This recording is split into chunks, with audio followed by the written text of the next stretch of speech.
Hi dear students, in this video I am going to talk about ideal gas equation, density of ideal gas and Dalton's law of partial pressures. These topics are from the chapter States of Matter.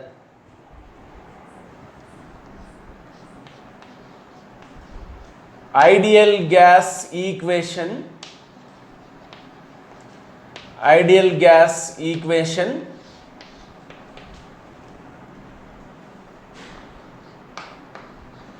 A gas which obeys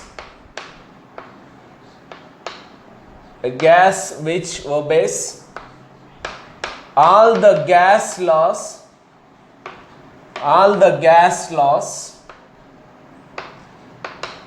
is known as ideal gas.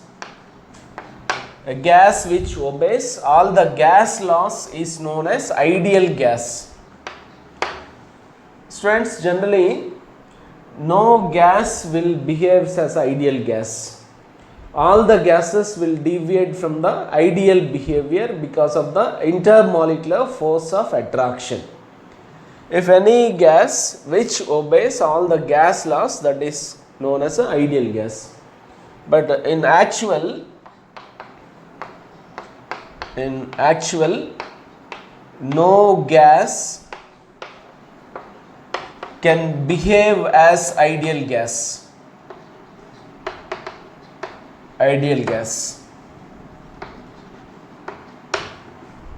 But helium, nearly it will behave as ideal gas. He gas, nearly it behaves as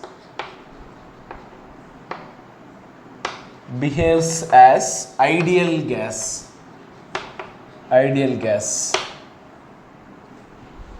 Students, Boyle's law equation, we can write it as P is inversely proportional to the volume at a constant temperature.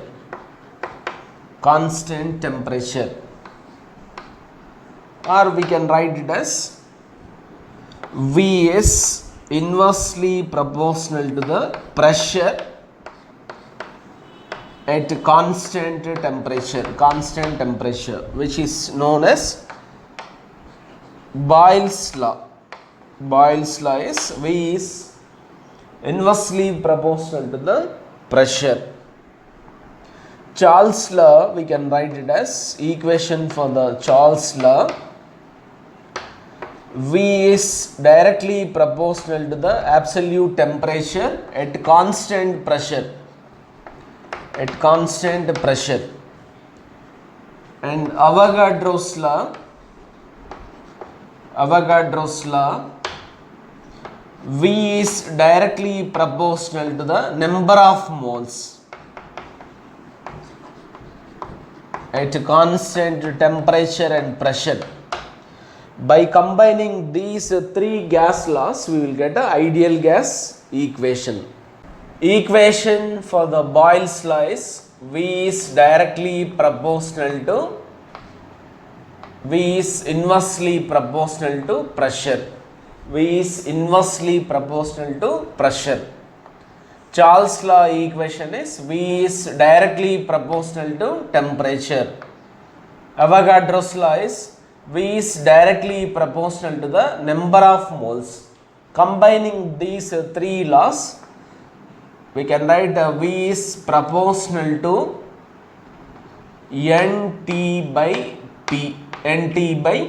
Introducing a proportionality constant R, we can write V is equal to R into NT by P. By transferring P to the opposite side of equation, we will get a PV is equal to nRT. This is known as ideal gas equation. It is also known as equation of a state.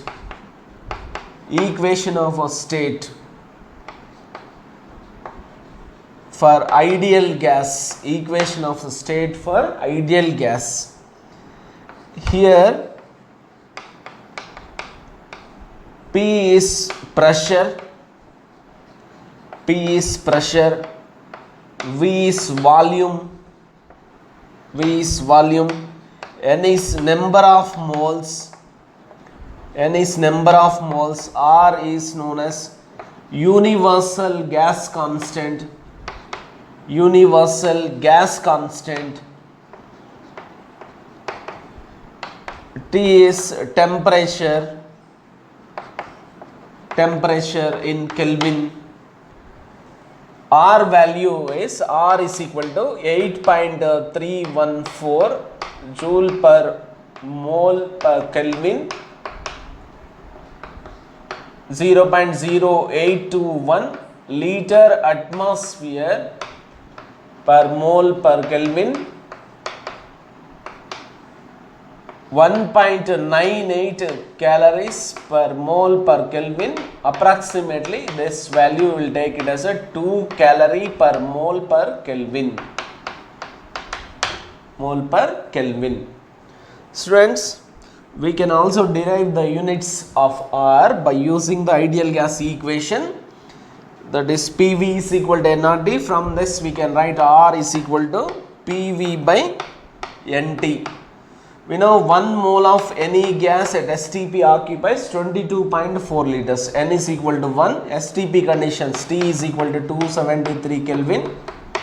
Pressure is equal to P, 1 atmosphere, and V is equal to 22.4 liter. By substituting all these values in the expression of R, R is equal to PV is P into 22.4 divided by N into 273 Kelvin, which is equal to 0.0821 liter atmosphere per mole per Kelvin, per mole per Kelvin.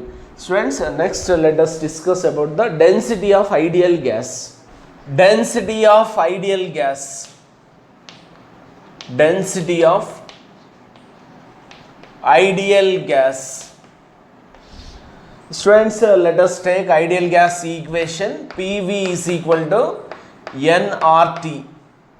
Transfer this V to the opposite side of equation, then P is equal to N by V into RT. Number of moles, N is equal to mass divided by molecular mass into V multiplied by RT. This we can write it as mass divided by volume into RT divided by molecular mass, which is equal to, this is equal to P. Density D is equal to mass divided by volume. Let us substitute in the place of M by V with the D. So P is equal to D into RT by M. Transfer M to the opposite side of equation. dRT is equal to PM. Transfer this RT also to the opposite side of equation to get expression for D, density of the ideal gas. D is equal to PM by RT.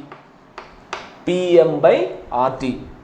Students, from this equation it is clear that D is directly proportional to the pressure, D is inversely proportional to the temperature. So that means density increases with the increase in pressure of a gas, density decreases with the increase in temperature of the gas. D is directly proportional to P, D is inversely proportional to the temperature. For a given gas, the density will be maximum at maximum pressure and low temperature. Low temperature and high pressure, density of the gases will be maximum. Right? Now let us discuss about the Dalton's law of partial pressures. Dalton's law of partial pressures. Dalton's law of partial pressures. Partial pressures.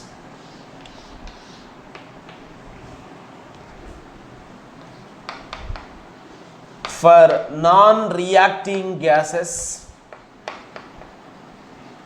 non-reacting gases mixture, gaseous mixture, non-reacting gaseous mixture total pressure is equal to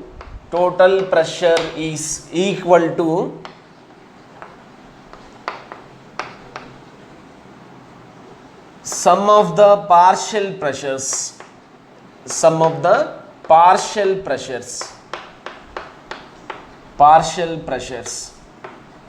Students, Dalton's law of partial pressure is applicable only to the non-reacting gaseous system. If it is a reacting gaseous system, this law cannot be applicable, but in the reacting gaseous system it can be applicable only to the equilibrium reactions, because in the equilibrium reactions, once the equilibrium is attained, the partial pressure of all the gases which are involved in the equilibrium reaction will remains a constant with the time. So that's why the Dalton's law of partial pressure can be applicable only to the reacting system, gaseous system, which is present in the equilibrium condition. For example, if you take a mixture of H2 and F2, Dalton's law cannot be applicable because it is a reacting gases. HCl plus NH3, this cannot be applicable. SO2 plus Cl2, it cannot be applicable. If you take N2 plus O2, it can be applicable. These are reactive, but at room temperature not reactive. So Dalton's law of partial pressure can be applicable to this gaseous mixture. Students, in a container, let us assume that the volume of the container is V. Three gases are present, A plus B plus C. Three gases are present in a container. Volume of the container is V, right? Then total volume of the gaseous mixture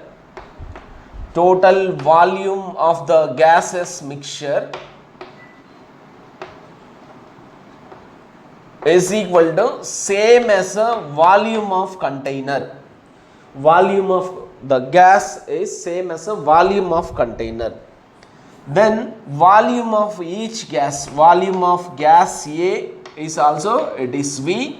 Volume of gas B also, it is V. Volume of gas C also, it is equal to the volume of container, because the gases mixture always it forms a homogeneous mixture.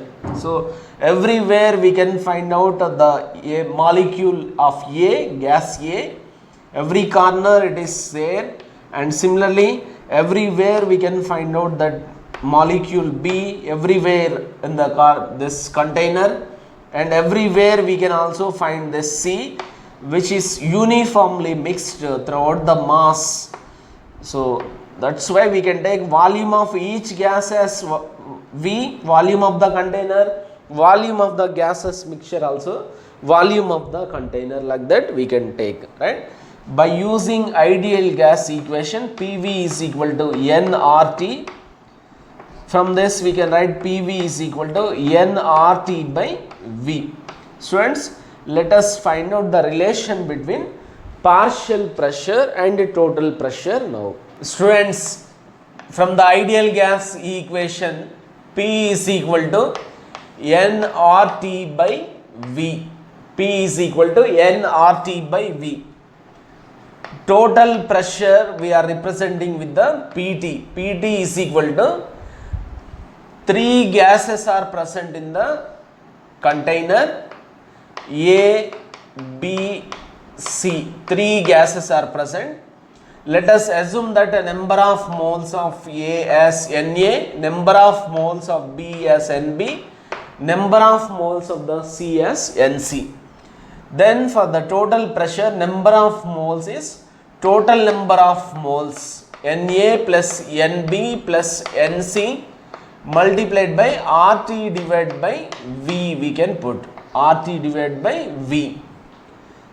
For a gas A, PA is equal to, we can write it as number of moles of A multiplied by RT by volume of the gases mixture and volume of individual gas, it is also same, that is V.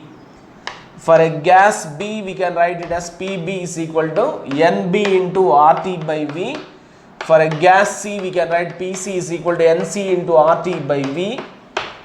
Then PA by PT, partial pressure of gas A divided by total pressure is equal to NA into RT by V divided by, for PT, NA plus NB plus NC multiplied by RT by V. RT by V gets cancelled.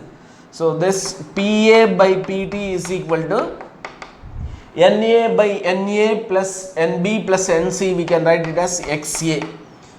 Number of moles of particular component divided by total number of moles will give us mole fraction. Then from this, students, we can write partial pressure of gas A is equal to mole fraction of A multiplied by total pressure. So this is a Dalton's law of partial pressures. Thanks for watching.